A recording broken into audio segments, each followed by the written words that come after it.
This is part 4 of a 4-part series about decolonizing disability. If you have not seen the first 3 parts, I suggest you go do that now, as this video will not make a lot of sense without them. As in the previous video about Eurocentric worldviews, I am pulling primarily from Leroy Littlebear's article, Jagged Worldviews Collide, as my resource for discussing Indigenous values and philosophies more broadly. The first Indigenous value that we're going to discuss here is truth as dynamic.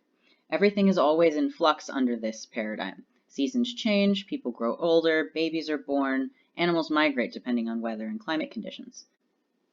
As a result, truth, or the best way to do things, is understood more as an adaptive and ever-evolving point of balance.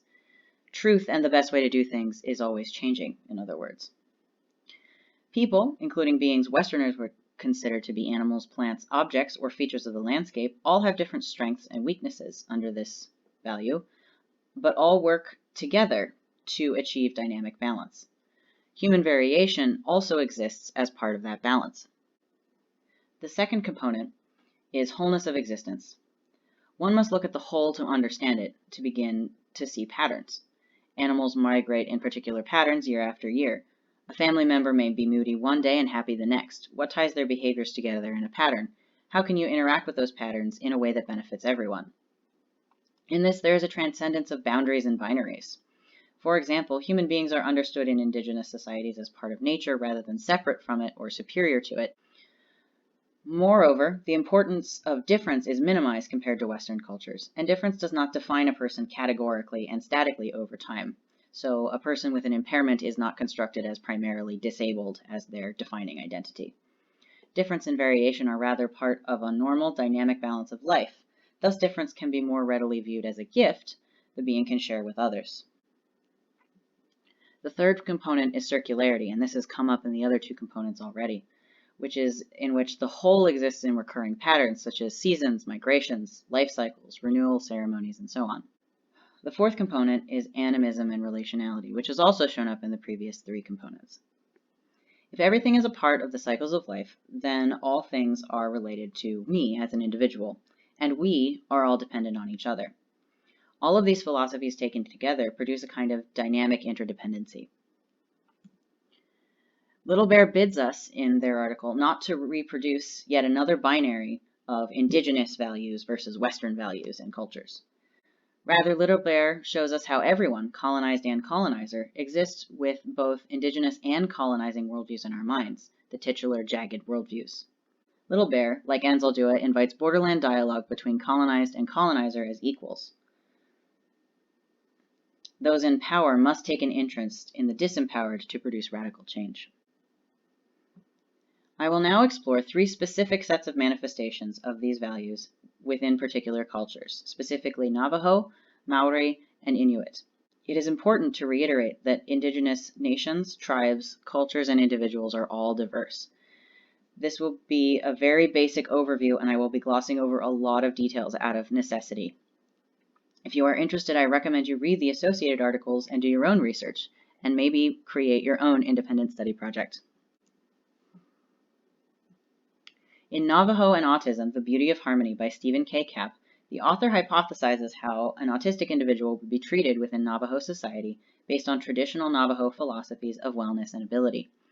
He primarily explores Hoso, a fundamental philosophy guiding Navajo views on health and wellness, which has a focus on harmony, animism, relationality, and reciprocity. Hoso emphasizes functional diversity and transcends concepts of normality, extending the concept of typicality to include everyone, since everyone serves unique functions in society. This idea of functional diversity is a trend that can be seen throughout Native American Indigenous cultures. Within traditional worldviews, Navajo would not fault community members with impairments for not being able to achieve quote-unquote work for its own sake, thus avoiding the Western fixation on the attainment of goods and economic productivity, which are based in a linear progression to that static, singular ideal.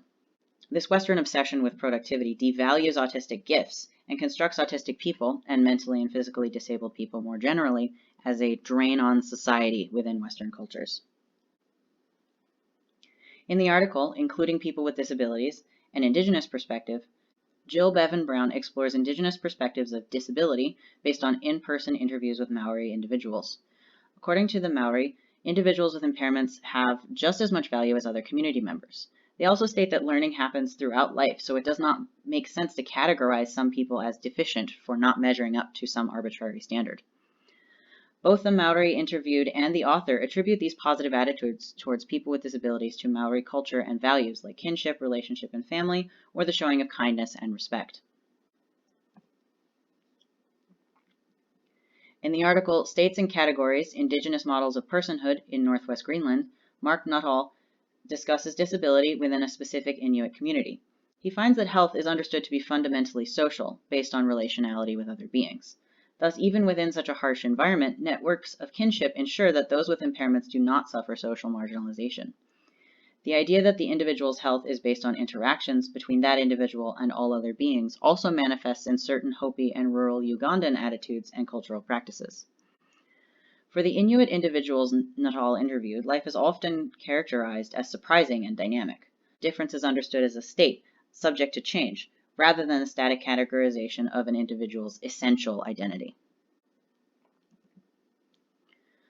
So that's the end of the presentation. Once again, I was barely able to scratch the surface of the research being done in the area of decolonizing disability. There's so much more to explore about each of the specific subtopics, including the specific Indigenous groups that I mentioned. And there's so much more research to be done. I encourage folks to take a look at the annotated bibliography I've put together and to read more about specific Indigenous practices and attitudes around impairment, Indigenous experiences of impairment and disability, and the ways in which colonialism and ableism are deeply intertwined. If you want to access the Google Drive folder, or you would like to be informed if or when I am able to provide audio versions of the articles, you can email me at the address shown on the screen, thorna@wwu.edu. Thank you for your time, and I hope you all will be safe and well.